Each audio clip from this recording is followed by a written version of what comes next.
Bonjour à toutes et à tous, bienvenue sur IF Prof. Je suis très heureuse de vous retrouver après une longue pause pour ce nouveau webinaire. Alors, c'est un webinaire de présentation du module de formation Enseigner une grammaire dynamique, créative et sensible, un sujet essentiel en français langue étrangère. Bonjour, à tout le monde, les collègues, de différents pays qui sont en train de rentrer progressivement dans ce webinaire. Alors, je suis Julie Fournier, je suis chargée d'appui aux communautés d'enseignants à l'Institut français à Paris. Et pour ce webinaire, j'ai l'honneur d'être accompagnée en coulisses par Audeline Godel, qui a coordonné la conception du module, géré l'intégration technique et qui s'occupe avec nous des webinaires, et de Candy Ralui, notre intervenante, qui a conçu ce module intitulé Enseigner une grammaire dynamique, créative et sensible. Alors Candy est enseignante de français langue étrangère dans un centre de langue à Paris et formatrice de formateurs avec plusieurs cordes à son arc. Elle a une spécialisation en phonétique et en pratique pédagogique alternative qui allie notamment corps et mouvement. C'est ce que vous allez découvrir aujourd'hui. Candy anime régulièrement des stages de formation de professeurs en France et dans de nombreux pays à l'étranger, hein, Vietnam, Éthiopie, Belgique, etc. La liste est longue. On vous mettra d'ailleurs dans le chat le lien vers son site internet si vous avez envie d'en savoir plus. Voilà, donc merci à Candy, hein, je te remercie très chaleureusement de partager avec la communauté IF Prof ton expertise, ton savoir-faire, mais aussi et surtout ton engagement et ton enthousiasme. Voilà, on a hâte de t'entendre sur ce module. Quelques petites indications techniques avant de te passer la parole. Donc, je rappelle que le webinaire est bien enregistré. Il sera accessible en rediffusion sur IF Prof et aussi sur la chaîne YouTube Langue française de l'Institut français. Vous allez recevoir un mail dès que l'enregistrement sera disponible. Si vous souhaitez nous adresser des questions, vous pouvez utiliser l'onglet Questions en bas à droite de votre écran. Nous garderons évidemment quelques minutes à la fin pour y répondre. Il y a peut-être quelques questions auxquelles on pourra répondre également dans le chat, hein, on verra en fonction des questions que vous avez. Et puis, vous pourrez recevoir une attestation de participation à la fin de ce webinaire. Même chose, cette attestation vous sera envoyée par mail à la fin. Voilà, écoutez, bienvenue à toutes et à tous une nouvelle fois. Et puis, Candy, je te passe le micro pour nous présenter le module de formation. Alors, bonjour à tous et merci beaucoup, Julie pour la confiance et pour, cette, belle présentation. Donc je suis très honorée, déjà d'avoir, travaillé, pour la conception de ce module et c'était un véritable plaisir de travailler avec IF Prof et Learning Vibes, et l'Institut français. Donc, voilà, très honorée, très, très contente.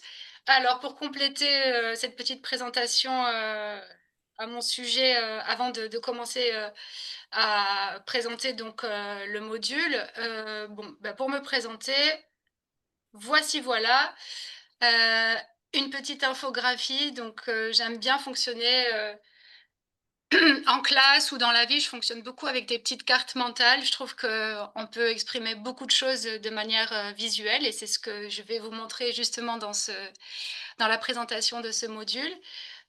Donc voilà, en quelques mots, oui, donc je viens des Pyrénées-Orientales, de Catalogne, française, mais mon prénom est américain et mon nom de famille est espagnol. Donc je me sens vraiment comme un enfant du monde et pour moi donc l'important, voilà, c'est de je prône en fait une approche très humaine, vivante, incarnée de l'apprentissage des langues et je tiens à dire que, ce que je propose justement dans ce module ou dans mes formations de formateurs ou en classe, n'est pas, comment dire? Je sais que chaque enseignant doit, pouvoir enseigner avec sa avec, ce qu'il est, ce qui l'anime, ce qui le fait vibrer et cetera. Donc moi, je vous propose ce qui me fait vibrer, c'est-à-dire, voilà, le mouvement, le rythme, la musicalité, et cetera. Mais que, dans ce module, vous allez voir que vous pouvez en réalité piocher, piocher des choses qui vont faire écho avec, ce que vous êtes, qui vous êtes et ce que vous pouvez, effectivement faire, dans les institutions où vous travaillez. Mais que, ce que je propose n'est pas du tout en porte-à-faux, ça s'oppose pas à une pédagogie classique. C'est justement, très complémentaire et l'idée donc, ce que je propose aux formateurs aux enseignants de français, dans le monde, c'est qu'ils puissent en fait s'inspirer, hein, ceux qui les intéressent, ils vont pouvoir s'en inspirer et réadapter en fait, adapter par rapport à votre contexte d'enseignement et par rapport aussi à votre personnalité. Vous allez voir qu'il y a des choses qui vont vous faire tilt. Vous allez vous dire: «Waouh, ça, je veux le mettre en pratique peut-être, dès la semaine prochaine» et d'autres choses, vous allez dire: «Oh là là là là là là, ça, c'est pas ma tasse de thé». Donc voilà, très important pour moi de vous dire que, il n'y a pas une méthode meilleure qu'une autre et que justement ce qui fait la richesse de nos classes, de nos pratiques de classe, c'est de pouvoir enseigner avec ce que nous sommes, ce qui nous anime et nos particularités. Moi, ce qui me fait beaucoup vibrer, dans les langues, c'est la phonétique. J'aime beaucoup, la musicalité des langues et je pratique la phonétique de manière transversale. Donc je l'intègre à l'apprentissage de la grammaire, de la culture, de la compréhension orale, de l'expression orale, enfin toutes les compétences et c'est vraiment donc, très vivant, je trouve, la phonétique et c'est peut-être une discipline assez technique et assez difficile, donc c'est peut-être pas la discipline la plus, appréciée et la plus, attirante pour les profs de FLE à l'étranger et souvent aussi à l'étranger, les professeurs non natifs vont avoir un complexe de leur propre, prononciation et souvent quand je vais à l'étranger pour former des enseignants, je leur dis: n'ayez pas ces complexes-là parce qu'il y a une grande diversité, de français. Déjà, rien qu'en France, nous avons une grande diversité d'accents, donc les accents de français dans le monde doivent aussi, pouvoir être, valorisés. Mais tant qu'on est dans l'intelligibilité, quand on peut se comprendre, tout va bien. Après, quand ça pose des problèmes de compréhension, la remédiation phonétique est importante et il existe des tas de stratégies, intéressantes, notamment donc, avec IFPROF, vous pouvez suivre, le module, de phonétique sur la phonétique. Alors, comme je disais, donc ma démarche est tout à fait complémentaire à une démarche de pédagogie classique et le programme du CECR. Mais bien sûr, parfois les professeurs ont une pression par rapport au programme, à suivre et on ne s'autorise pas, hein, parfois on ne s'autorise pas à enseigner de manière différente parce qu'on a un petit peu peur du jugement d'abord des apprenants qui sont quand même conditionnés, hein, on a une façon de de de de raisonner, enfin de s'imaginer comment on doit apprendre, apprendre à apprendre et parfois on a peur aussi du jugement de nos collègues et du jugement de la direction. Donc voilà, quand vous essayez des exercices un peu atypiques, peut-être intégrez-les de manière progressive, comme je dis souvent en formation, de manière un peu homéopathique. Et si vous voyez que ça fonctionne, que le groupe en redemande, que surtout, il y a des progrès dans les apprentissages, dans ce cas, on peut continuer dans cette direction, il faut pas se priver. Voilà, donc l'idée de ce module est, d'enrichir, l'expérience, du cours et de développer une approche, créative et engageante dans la transmission, des compétences, linguistiques.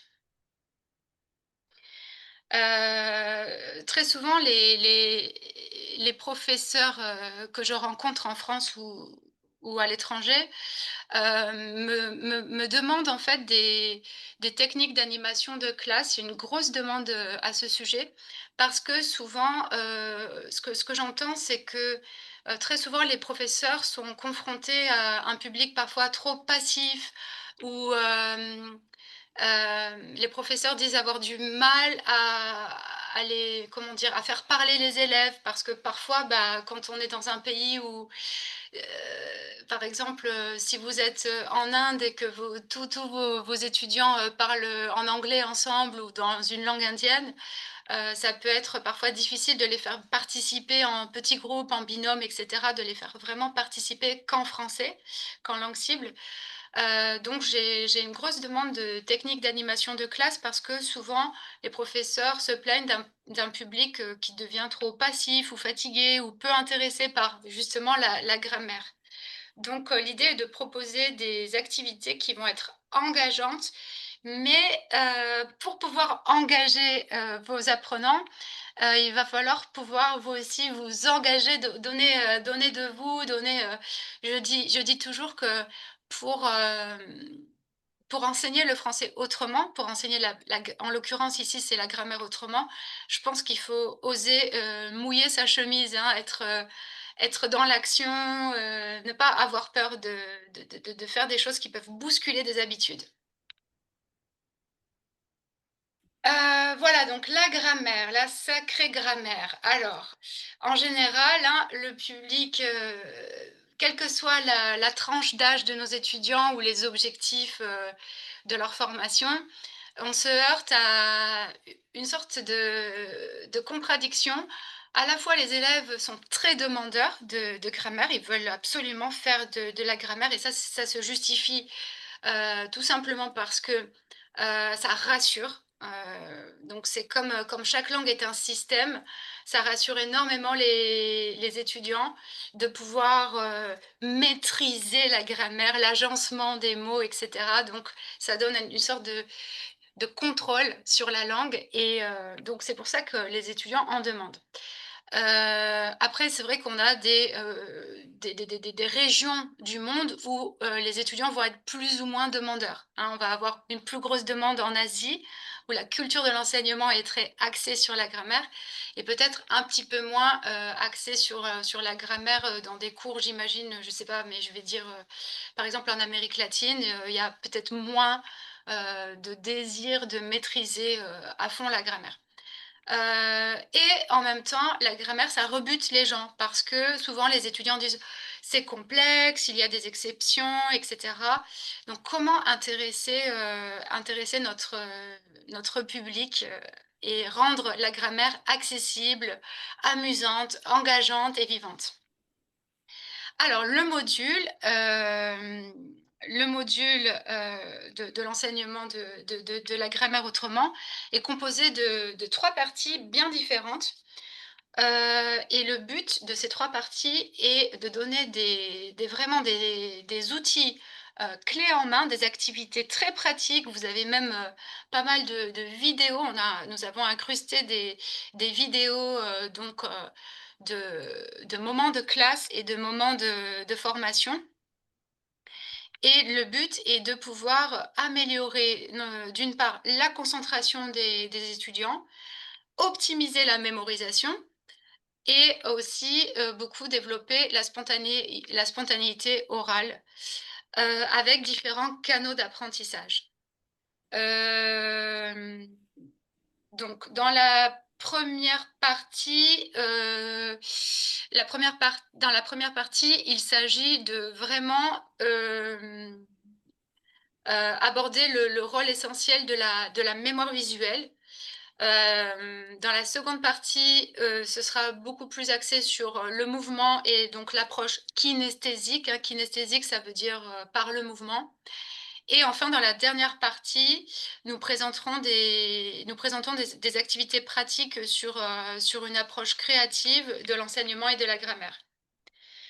Heu, voilà, donc en gros, voilà, vous voyez un petit peu, comment je fonctionne avec toujours cette idée d'image, de carte mentale, d'illustration. Alors je dessine plutôt mal, mais j'adore essayer d'illustrer les concepts et je vous montre là, intentionnellement, un brouillon, quelque chose qui n'est pas très bien fait, qui j'ai pas passé des heures à faire ça. C'est pour vous montrer qu'en fait, sans forcément être artiste, on peut se représenter des informations de manière visuelle et vivante. Donc la première partie, approche visuelle, la seconde, approche kinesthésique par le mouvement. Et la dernière partie, jouer, créer une approche ludique et créative. Donc, dans les 3 parties, il est question des différents canaux d'apprentissage. Je pense que vous avez tous entendu parler des différents types de mémoire. Quelqu'un est plus ou moins visuel, auditif, et cetera. En réalité, on utilise tous les types de mémoire, mais bien sûr, on peut avoir, des préférences ou parfois, dans certaines situations, un canal, privilégié. Heu, je pense qu'un professeur doit toujours proposer, les différents canaux sensoriels pour optimiser l'apprentissage. Donc, l'apprentissage donc par le visuel, comme vous verrez donc, dans la première partie du module. Le canal auditif, le canal scriptural, le fait d'écrire, mais pas de taper, hein, d'écrire à la main, développe, des connexions, neuronales, très importantes, pour, notamment développer, la mémoire. Le canal kinesthésique, donc le mouvement, mais aussi le canal affectif. Donc vous verrez à travers quelques activités que je vais vous présenter que le canal affectif a un très grand rôle à jouer dans l'apprentissage d'une langue. Voilà, donc je vous ai fait un petit nuage de mots pour, résumer un petit peu, la première partie, apprendre en images vers une approche visuelle. Voilà. Donc pourquoi utiliser des supports, visuels, dans nos classes de français? Tout d'abord parce que ça nous permet d'organiser les informations, de structurer des concepts grammaticaux qui sont parfois abstraits ou, très techniques ou, un peu flous, et ça permet aussi de stimuler la créativité. Il faut savoir que,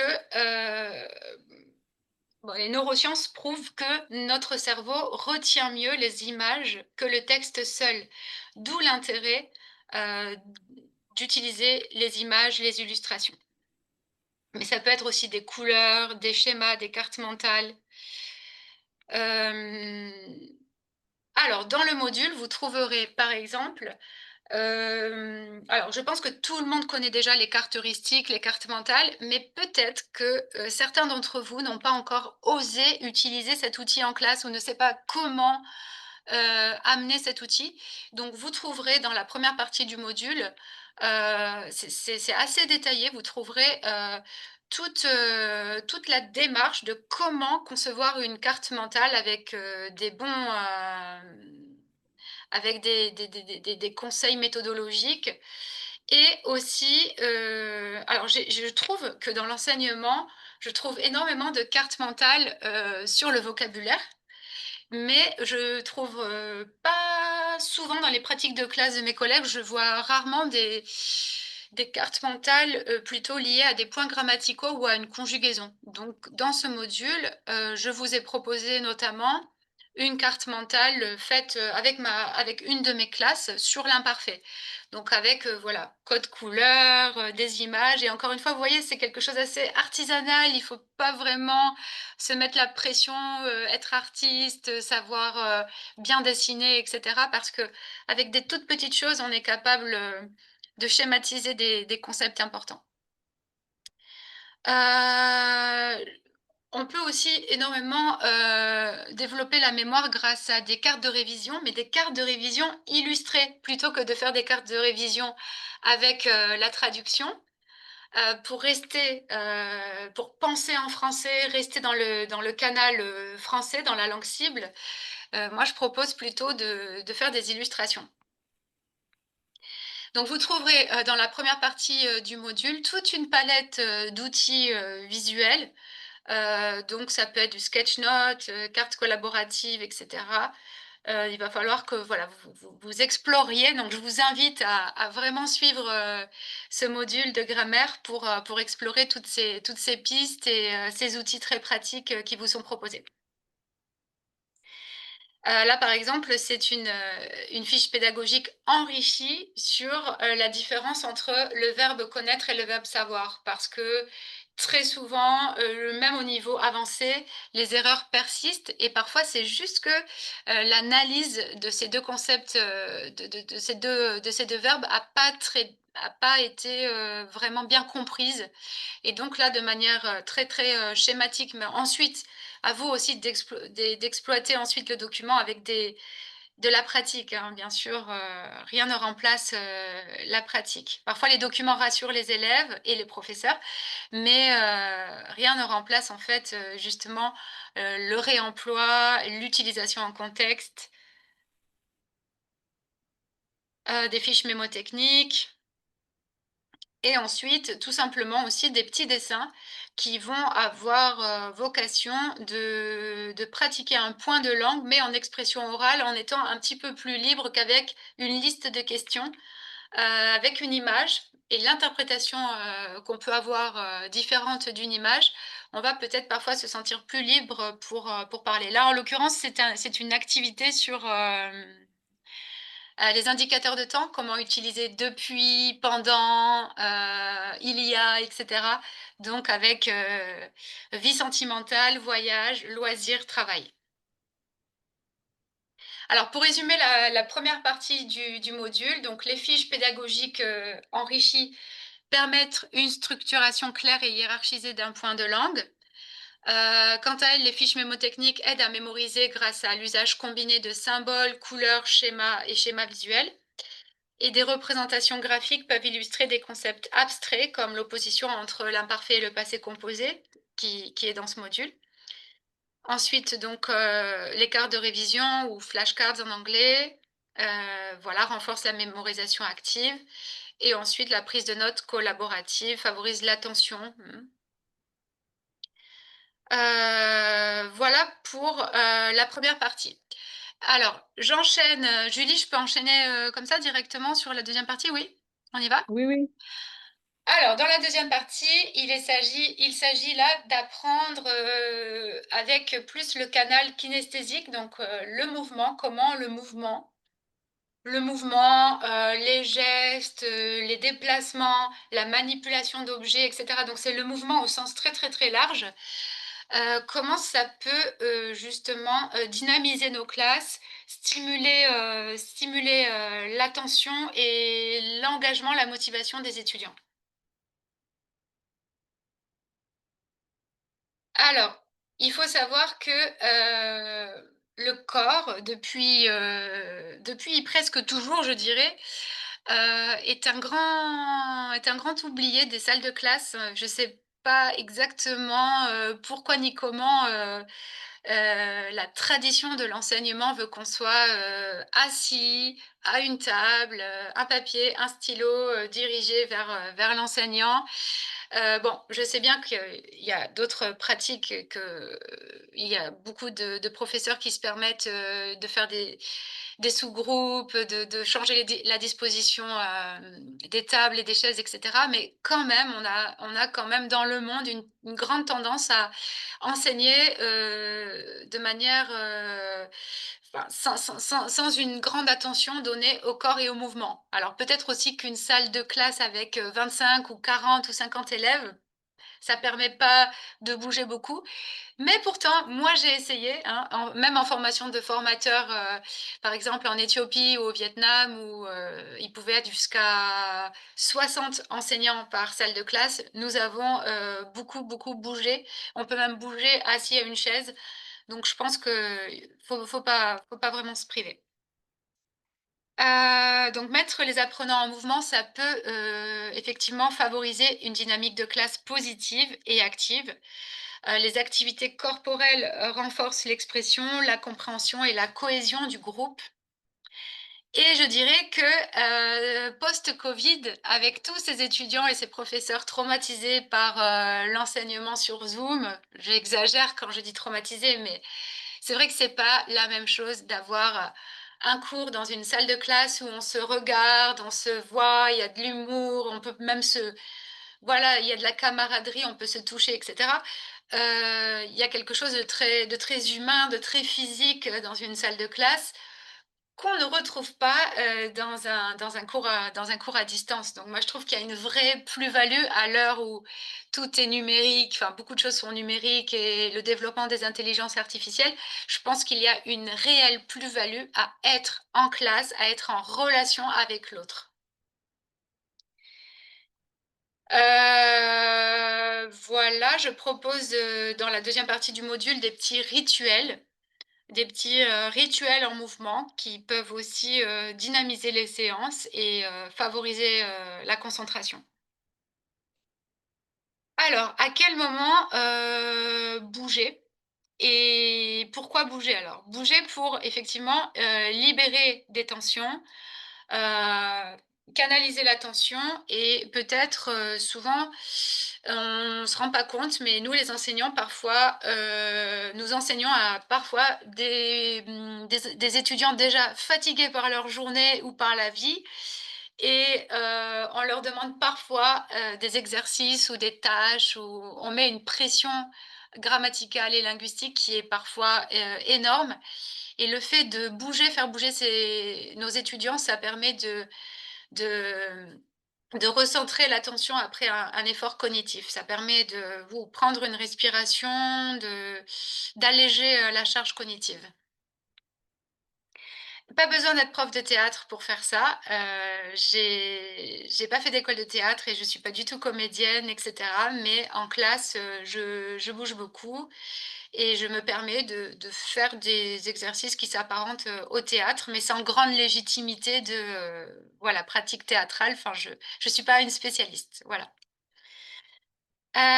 Bouger pourquoi? Comment? Ben, comme je disais, dynamiser une classe, libérer des tensions, remobiliser l'attention, faciliter la concentration et améliorer la mémorisation.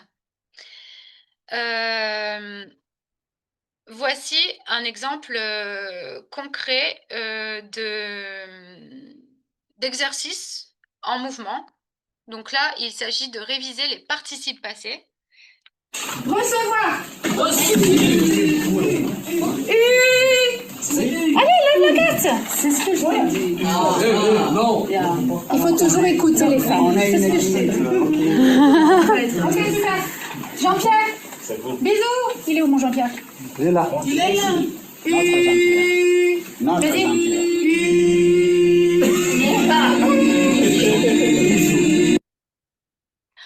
Voilà, donc ici, il s'agit de réviser les participes passés pour, par exemple, travailler le passé composé. On a des participes passés donc en « et », comme parler, chanter, marcher, en « u », par exemple, j'ai lu, j'ai bu, j'ai vu, participe passé en i, j'ai fini, j'ai dormi, et en r, j'ai découvert, etc. Et le fait de taper les cartes ou de lever la carte ou d'avoir un choix, de faire des équipes, etc., d'avoir un peu de défis, etc., ça dynamise, ça donne le sourire. On peut aussi faire des blagues. Mine de rien, on travaille la phonétique parce que c'est pas évident selon la langue maternelle, c'est pas toujours évident de prononcer un U, donc je travaille beaucoup avec la musique pour la correction phonétique. Et voilà, ça dynamise une classe. Ça peut être pour introduire, ça peut être en début de séance, parce que voilà, je veux justement travailler le passé composé. Ça peut être à l'intérieur de la séance ou à la fin. Voilà. Ensuite, le mouvement en classe, je le propose sous forme de rituel avant une activité qui demande une grande charge cognitive ou justement après pour se détendre. Donc, ce que je vous propose, c'est derrière vos écrans, je ne vous vois pas, hein, vous êtes à peu près 99, donc je ne sais pas, vous êtes nombreux. Mais j'imagine que même si vous êtes dans un tout petit espace, vous pouvez, de votre chaise, vous pouvez bouger. C'est ce que je veux. Parce que parfois, les professeurs trouvent énormément d'excuses pour ne pas bousculer leurs habitudes. Mais oui, parce que nous sommes des animaux de routine et nous aimons Nous n'aimons pas tous bousculer nos habitudes. Et donc, je dis à des professeurs qui me disent: «Ah, mais ma salle de classe est bien trop petite. Ah, puis j'ai trop d'élèves, on ne peut pas bousculer le mobilier comme on veut, et cetera.» Bla, bla, bla, bla, bla, bla, bla. Je vous entends, je vous entends, je vous entends. Moi, ce que je vous dis, c'est que à partir de la chaise, l'étudiant peut bouger et vous-même, vous pouvez bouger. Moi, là, j'ai envie oups là, j'ai envie de m'ambiancer un petit peu et de vous ambiancer. Donc, je me mets debout. Donc, je vous invite à vous lever. Je vais mettre de la musique. Je vous demande de me suivre. Suivez-moi, s'il vous plaît, s'il vous plaît. Et après, je vous explique ce qu'on a fait et pourquoi on l'a fait. C'est parti.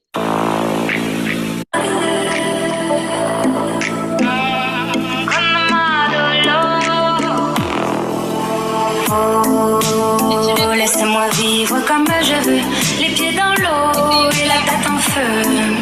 Que non, tu m'étonnes,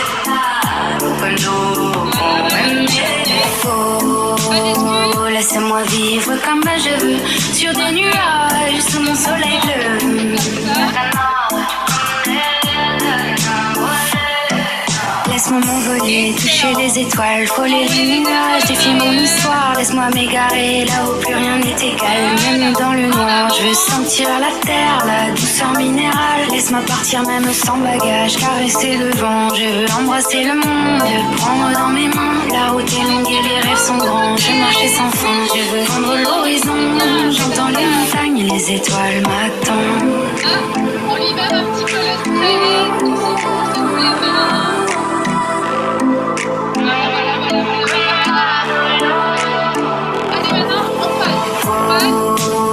Laisse-moi vivre comme je veux, les pieds dans l'eau et la tête en feu. Que non, tu m'étonnes,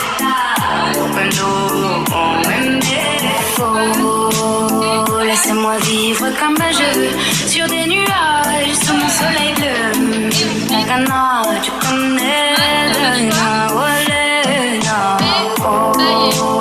laisse-moi vivre comme je veux, sous les étoiles, sous la lune en feu. Excellent, bravo, bravo à tous. Je vous ai vu bouger derrière vos écrans là, je vous ai vu remuer les épaules, remuer la tête, etc. Bravo, bravo à tous pour cette participation, parce que parfois, j'ai toujours trouvé dans les formations qu'il y a beaucoup de blablabla. Et puis finalement, on intègre mieux les choses quand on les pratique. En tout cas, moi, c'est comme ça que je fonctionne. Alors, pourquoi il y a du son? J'espère que j'ai pas coupé le son. Non, c'est bon, on t'entend bien. Julie, je t'entends plus. Oui, on t'entend très bien. C'est moi qui ai coupé mon son, pardon. Mais on t'entend. Voilà, c'est bon, tout va bien. Ah, voilà.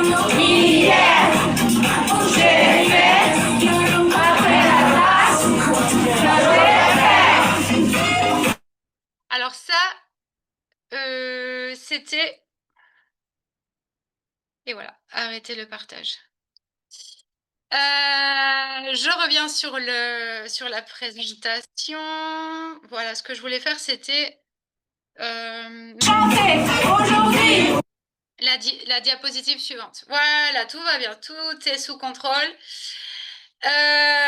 Donc, ce que je vous ai montré donc précédemment, c'était des mouvements. Alors, c'était pas... Je sais plus exactement. Bon, bref. Les mouvements que nous avons faits, c'était pour... ce sont des rituels que je propose en classe pour remobiliser l'attention, mais pour donner aussi une respiration à la classe, pour alléger, comme je disais, la charge cognitive. Le fait de faire des mouvements croisés, c'est tout bête. Mais eux, ils n'ont pas besoin de le savoir, mais vous, en tant qu'enseignant, vous pouvez savoir que c'est aussi validé par les neurosciences que faire des mouvements croisés, ça permet de stimuler, les différentes zones du cerveau.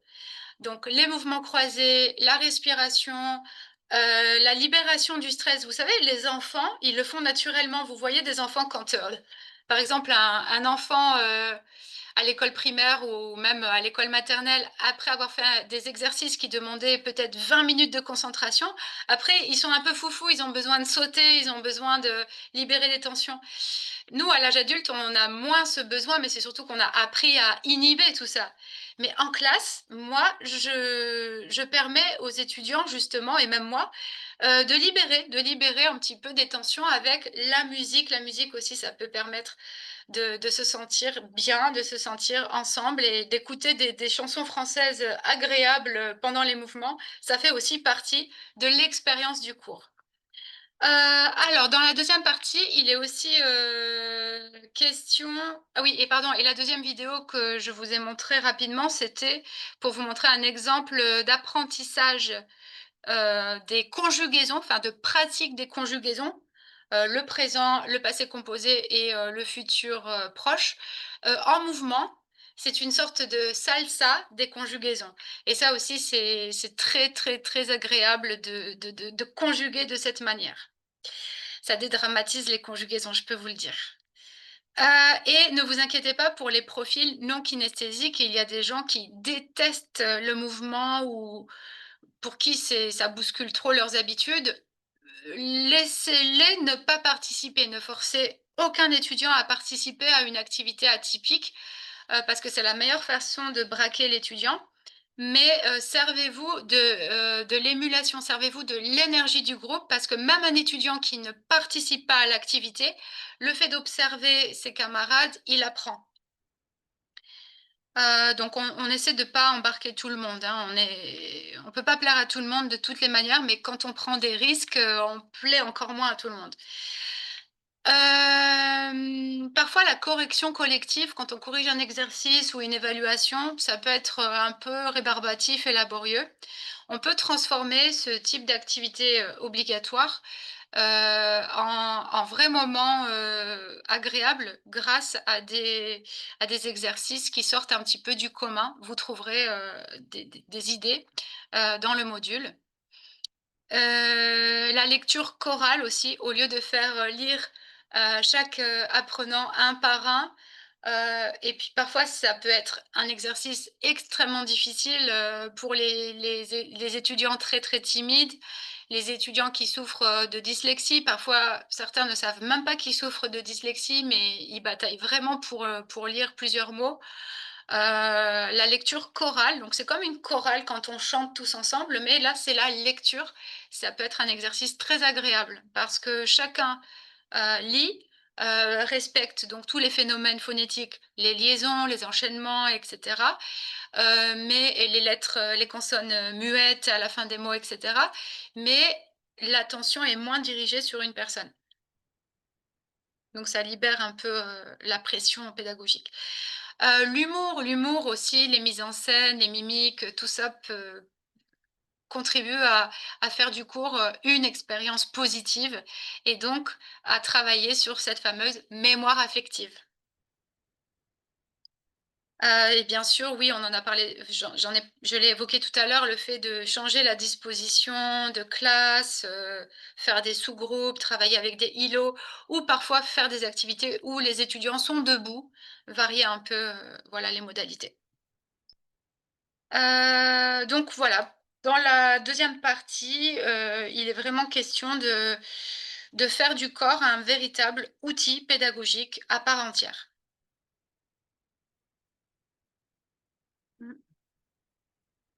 Hop là.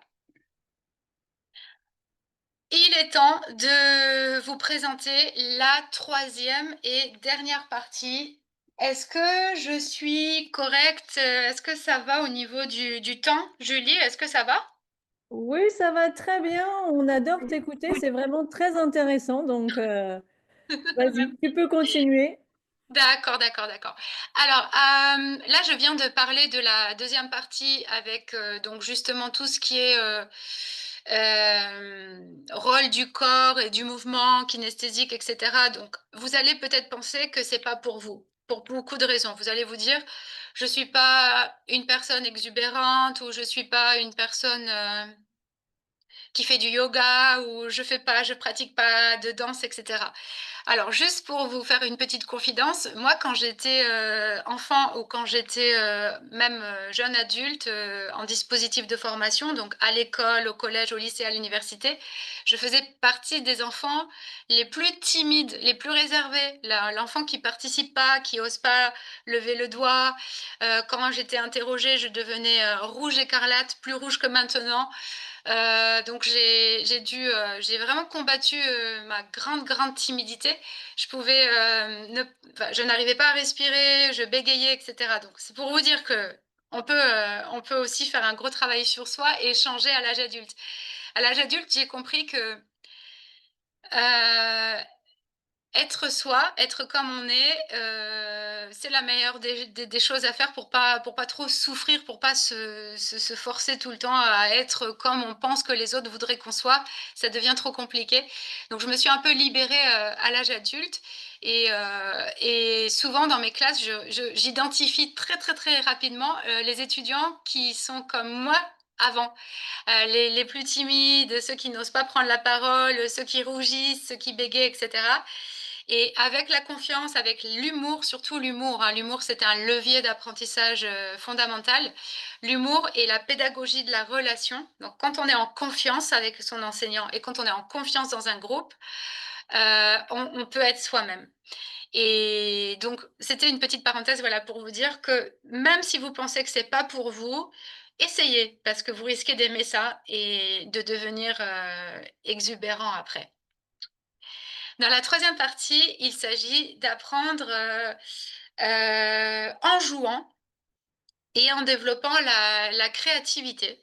Donc là aussi, je vous ai préparé un petit nuage de mots pour représenter ce que les mots importants, enfin voilà, les mots clés pour moi dans une salle de classe ou un endroit où on transmet, c'est pour moi, c'est voilà, les rires, les blagues, la joie, les émotions, passion, musique, dopamine, fantaisie, originalité, les cinq sens. Sortir du cadre un petit peu. Je pense que justement, pour motiver, pour donner envie, pour mobiliser l'attention, je crois qu'on est dans une société, des sociétés où on est de moins en moins attentif parce qu'on a énormément de stimulation, notamment des stimulations digitales, et on a pris malheureusement l'habitude de faire trop de choses en même temps. Et donc le fait d'être en classe avec du mouvement, du rire, la relation à l'autre, etc., ça nous permet d'être vraiment ancrés dans le moment présent, d'être avec l'autre. Quand vous faites des activités dynamiques, ludiques, etc., c'est vraiment difficile d'être en même temps sur TikTok ou Instagram et dans l'exercice de la classe, voyez. Donc, ça permet aussi, si vous avez des adultes pour lesquels vous ne pouvez pas interdire l'utilisation du smartphone, moi, c'est mon cas. J'ai parfois des élèves un peu impolis qui vont faire autre chose pendant le cours. Quand on se lève et qu'on fait une activité dynamique, je les détourne complètement de ces petites bêtes numériques. Les objectifs de la troisième partie, c'est d'apprendre à associer les contenus grammaticaux des leçons, donc voilà, la progression pédagogique que vous devez suivre, à des activités stimulantes et engageantes. De faire vivre un apprentissage marquant à travers l'émotion et la créativité, et d'encourager la production écrite et orale. J'ai un petit slogan qui est apprendre, c'est s'émouvoir. Dans la deuxième partie, c'était apprendre, c'est se mouvoir. Donc, se mouvoir, ça veut dire bouger. Et s'émouvoir, ça veut dire ressentir des émotions. Alors, qui dit jeu, qui dit apprentissage ludique, dit aussi des accessoires. Alors, je dis souvent aux profs que je forme, n'ayez pas une valise pédagogique énorme que vous ne pourrez pas transporter si vous travaillez dans différentes écoles, que vous devez prendre des bus et des métros et des rickshaws et je ne sais quoi. Ayez dans votre sac à dos de prof, 2 3 objets ou 2-3 jeux fétiches que vous pouvez utiliser pour plusieurs choses, quelque chose de très transversal. Une balle agréable, ça peut permettre de faire énormément de jeux différents à des niveaux différents. Les cartes speech, les cartes double aussi. Et moi, je vous présente Patrick, ma mascotte. Donc, depuis des années et des années, j'utilise un objet, comment ça s'appelle? Un jouet sonore pour signaler les erreurs de manière, pour dédramatiser justement la correction, mais signaler les erreurs pour que les élèves évitent de toujours répéter les mêmes erreurs et fossiliser des erreurs. Très très vite, les classes, et j'enseigne actuellement, je n'enseigne qu'à des adultes et en ce moment, beaucoup de seniors. Et je dois dire que très souvent, on croit que tout ce qui est jouets, accessoires, etc., c'est réservé aux enfants. Mais non, les adultes aiment. En fait, les adultes sont juste des grands enfants qui ont parfois oublié qu'ils ont été des enfants. Mais nous aimons tous rigoler, nous aimons jouer, nous aimons tous un petit peu les défis, les compétitions, etc. Donc en fait, à l'âge adulte, tout est possible, hein. C'est à vous en fait d'orchestrer tout ça. Et n'hésitez pas à avoir votre propre mascotte de classe. Ça peut être un animal ou ça peut être un objet, ça peut être un truc détourné, mais moi en tout cas, le petit cochon turquoise, il m'accompagne dans mes classes de FLE et mes classes de formation depuis des années et j'en suis très contente. Donc voilà, Patrick. Alors, les techniques théâtrales et l'expressivité et la confiance en soi. Donc, ces 3 choses. Alors, d'abord, les techniques théâtrales, dans cette 3e partie du module, vous verrez que sans être prof de théâtre, sans être metteur en scène, etc., vous pouvez faire travailler vos étudiants sur des points très importants de la langue. C'est que finalement, on n'apprend pas des concepts grammaticaux pour être des grammairiens, des linguistes. On apprend du vocabulaire, de la syntaxe et des points de langue, de la grammaire. On apprend tout ça pour être capable de communiquer de manière autonome et intelligible. Donc, je pense qu'il faut toujours essayer d'associer un apprentissage linguistique à une véritable compétence d'expression et de compréhension orale et donner du sens. Quand tu apprends le subjonctif, tu dois comprendre à quoi ça sert le subjonctif, quelle est la nuance que ça apporte dans la communication. C'est pas la même chose quand tu dis tu dois faire la vaisselle et il faut que tu fasses la vaisselle. Voilà, travailler les nuances, donner du sens aux apprentissages. Donc avec le théâtre, justement, on peut mieux comprendre, vous voyez, ces subtilités de la langue. Travailler aussi donc avec le théâtre, c'est un outil formidable aussi pour travailler la phonétique, hein, de travailler la prosodie, l'articulation. On peut donner, par exemple, même pour corriger, ne serait-ce que corriger un exercice où chaque élève va lire une phrase à tour de rôle, pour rendre l'exercice un peu plus interactif, amusant, dynamique, on peut tout simplement donner des intentions de communication. Toi, tu vas lire cette phrase en chuchotant un secret. Toi, tu vas te lamenter. Toi, tu vas adopter un ton agressif. Toi, tu vas séduire avec la voix. Et là, l'activité qui en soi était un peu ennuyeuse et rébarbative, elle va prendre une dimension de joie et on travaille vraiment la langue.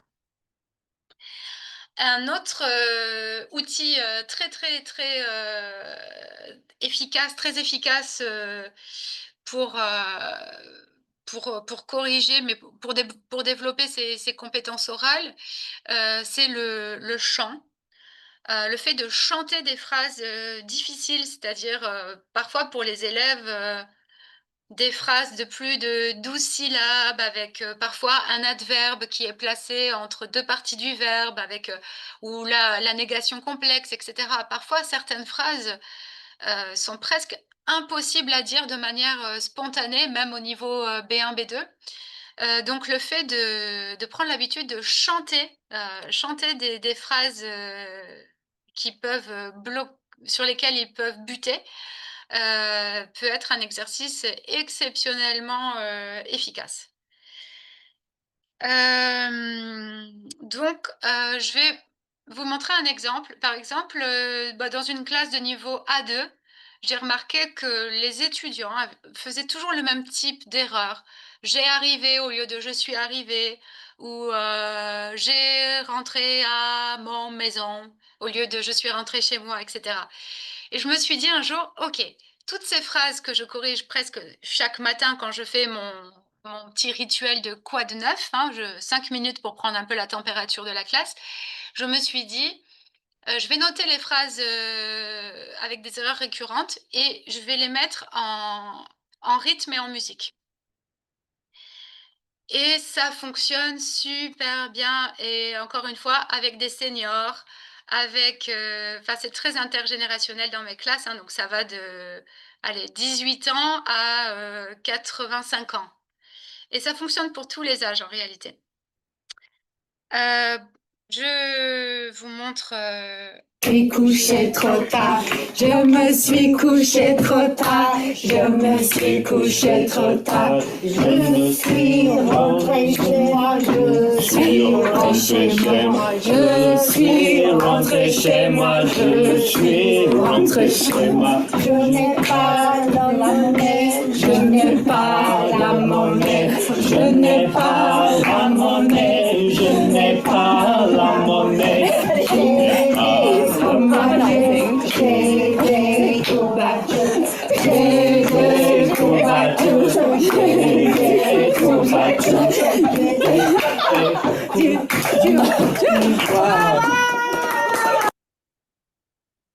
Alors, cet exercice, en réalité, il m'a été inspiré d'un exercice qui est parfois pratiqué dans les chorales. Moi, je chante dans une chorale de gospel pour le plaisir, comme ça. Et un jour, en fin de chorale, quelqu'un a proposé un cercle de chant. L'idée, c'est que des sous-groupes chantent des phrases en improvisant, en faisant des variations. Et je me suis dit comment appliquer ça à une classe de langue dans cette optique de mémoriser. Donc là, en l'occurrence, les phrases étaient je suis rentrée chez moi, je suis rentrée chez moi. Je me suis couchée trop tard, je me suis couchée trop tard. Donc c'est vraiment des vraies phrases que j'ai entendues en classe avec des erreurs récurrentes. J'ai des courbatures parce qu'en fait, une des étudiantes était à Paris pour faire le marathon de Paris. Donc c'était cet été. J'ai des courbatures et je ne sais plus quelle autre phrase. Mais vous voyez, c'est des vraies propositions, des vraies phrases utiles de cette classe, mais proposées en rythme, en musique, et c'est exceptionnel pour la mémoire et ce moment de classe, quoi. C'est 5 minutes dans un cours de 3 heures, donc c'est pas grand-chose au niveau du temps. Mais c'est peut-être ces 5 minutes-là qu'un étudiant va retenir dans sa vie. Il ne va peut-être pas se souvenir de la formation du passé composé en détail, mais 5 minutes de mémoire affective en réalité.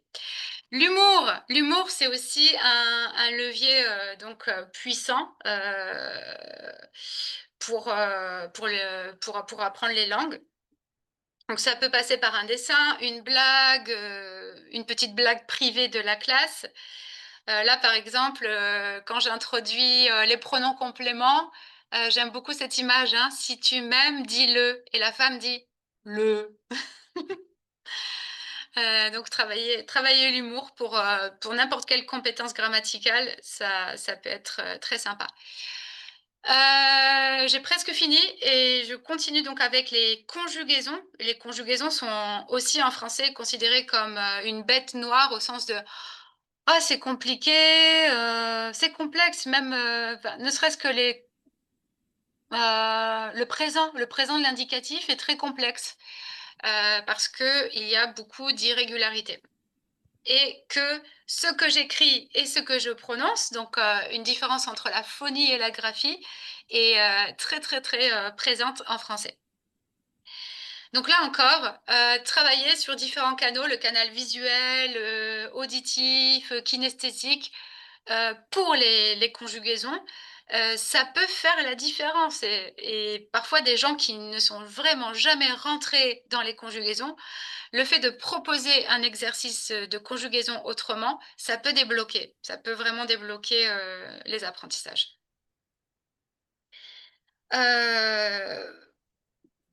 Voici comment je travaille les verbes à 3 bases phonétiques. Donc, j'utilise les bases phonétiques et pas vraiment les groupes, premier groupe, deuxième groupe, troisième groupe. Si les bases phonétiques vous intéressent, vous cherchez sur Google présent de l'indicatif, les bases phonétiques. Et vous avez notamment la méthode chez PUG, Presse universitaire de Grenoble, qui propose justement cette méthodologie d'apprentissage du présent de l'indicatif avec les verbes à une base, parle, parle, parle, parle, parle, parle, parle, le radical ne change pas, et connaître de base, connaît, connaît, connaît, connaissons, connaissez, connaissent, et 3 bases phonétiques. Bon, on va voir cette vidéo. Et les verbes à 3 bases, il y en a des très importants comme le verbe venir. Venir. 3 bases phonétiques. Je viens, tu viens, il vient, nous venons, 2 syllabes, vous venez, et 3e Vienne. Vienne. Claudia, quelle est la capitale de l'Autriche?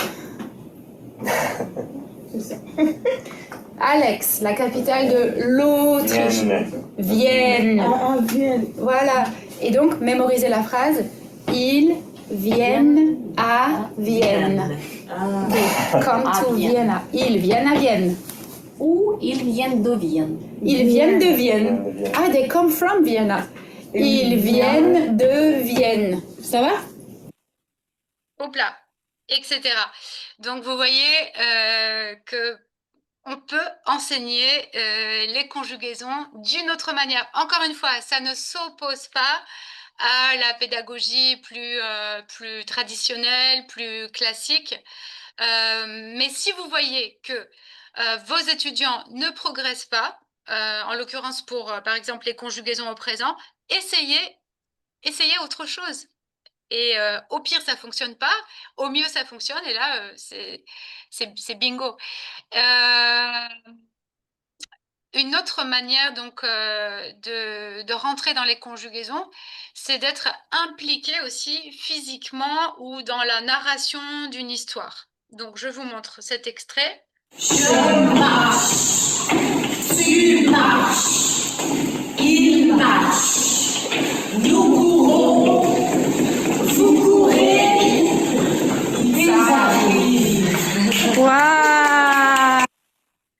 Donc là, la consigne était d'utiliser, donc chaque sous-groupe devait utiliser 3 verbes différents et créer une petite histoire en conjuguant ces 3 verbes différents et utiliser les différents sujets, les différentes personnes. Je, tu, il, nous, vous, ils.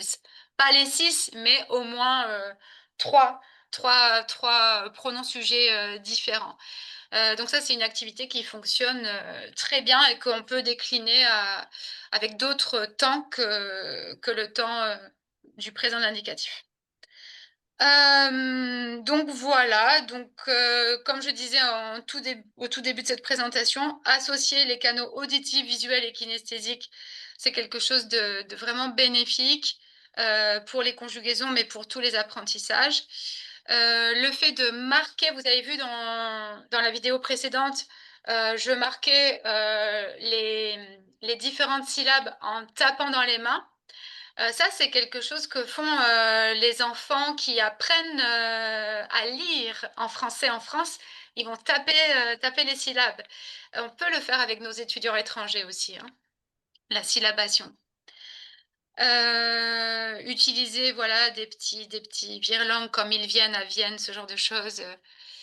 Des astuces mémotechniques et le travail en groupe autour d'un poème chanté aussi. Donc la poésie peut être utilisée en classe pour maîtriser des points de langue spécifiques, notamment les conjugaisons.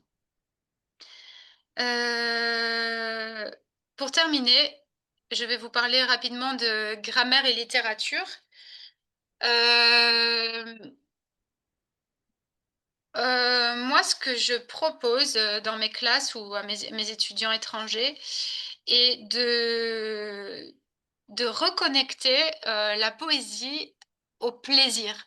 Parce que dans l'enseignement, la poésie et la littérature, on perd parfois la notion de plaisir à vouloir être trop dans l'analyse lexicale, l'analyse grammaticale. Enfin, l'analyse parfois nous coupe du plaisir de découvrir les sonorités d'un texte, d'un poème, de rimes, de sons particuliers. Donc, je pense que c'est intéressant de s'autoriser aussi parfois à lire un poème ou un texte pour le plaisir de le lire, de offrir un poème, et pour le plaisir aussi de le recevoir. Et d'être aussi dans cette sorte de lâcher prise, de la même façon qu'on peut parfois écouter, apprécier, fredonner une chanson dans une langue étrangère qu'on ne maîtrise pas. On aime quand même cette chanson, même si on ne connaît pas tous les mots, même si la prononciation de ces mots en langue étrangère n'est pas facile. On aime fredonner cette chanson pour le plaisir. Voici, pour illustrer ce que je suis en train d'expliquer, c'est-à-dire de cette notion de plaisir dans la réception d'un poème, voici une illustration avec le poème très connu, donc Liberté de Paul Éluard. Ça, c'est aussi un texte qui a une grosse charge émotionnelle et culturelle. C'est un poème, donc aussi on peut expliquer à nos étudiants l'histoire de ce poème.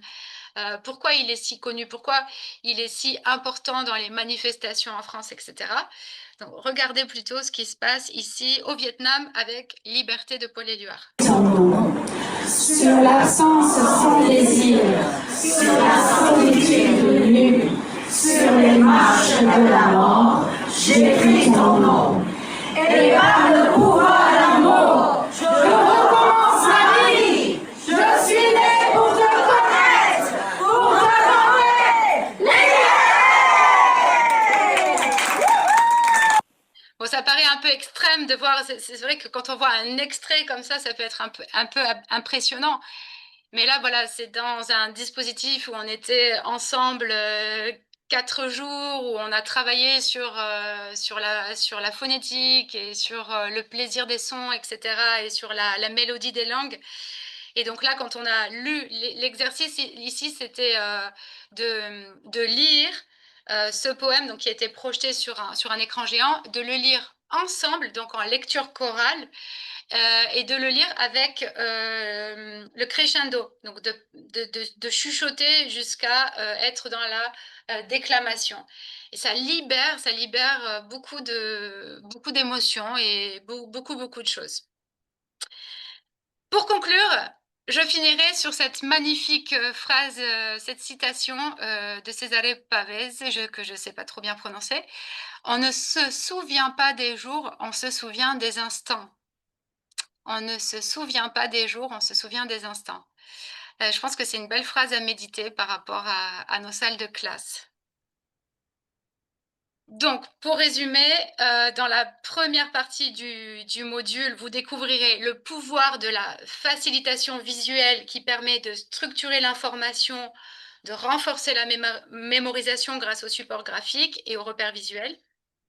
Dans la deuxième partie, vous explorerez l'importance du corps et du mouvement dans la classe de langue pour renforcer la concentration, favoriser l'attention, faciliter la mémorisation, tout en créant un climat de classe positif et bienveillant. Et enfin, dans la dernière partie du module, vous serez initié à des techniques expressives, théâtrales, rythmiques et littéraires pour encourager la spontanéité, renforcer l'appropriation des structures grammaticales et stimuler l'imaginaire des apprenants. Ce module vous permettra d'explorer une diversité d'activités concrètes, ludiques et accessibles. Vous avez vu qu'il y a beaucoup d'extraits vidéo et de supports visuels que vous pouvez vous réapproprier. Et donc, dans l'idée de favoriser un apprentissage actif, incarné et durable du français langue étrangère.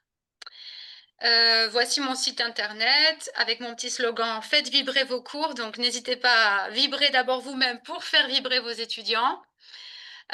Sur mon site internet, vous trouverez ma brochure de formation. Sur les réseaux sociaux, vous trouverez les petites publications avec des capsules vidéo qui montrent concrètement ce que je fais en classe.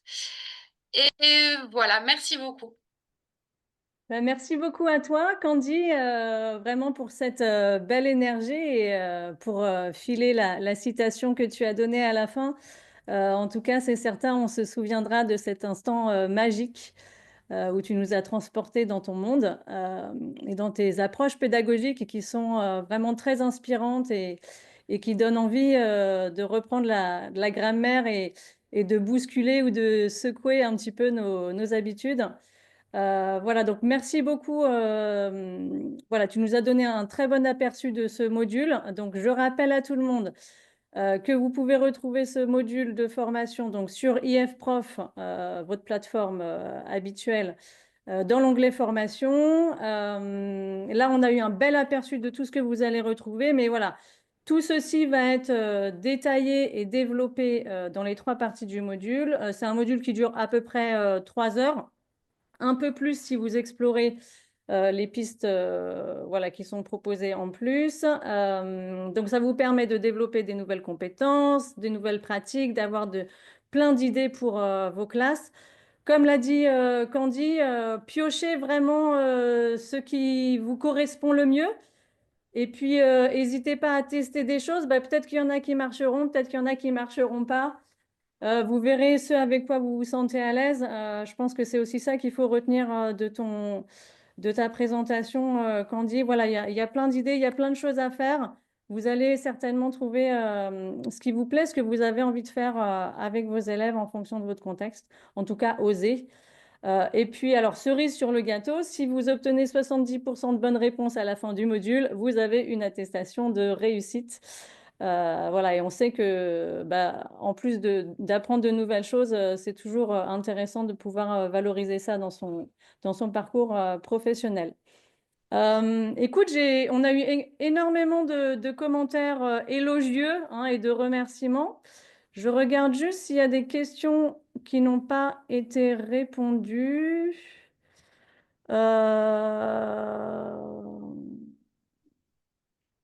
Ben, je ne vois pas trop d'autres questions. Alors peut-être la question de Prince ou Prince Osei Tutu qui demande quel est le moment, quel moment est-il propre d'utiliser ce module? Voilà, peut-être à quel moment est-il préférable d'utiliser ce module ou bien les idées que tu proposes dans ce module?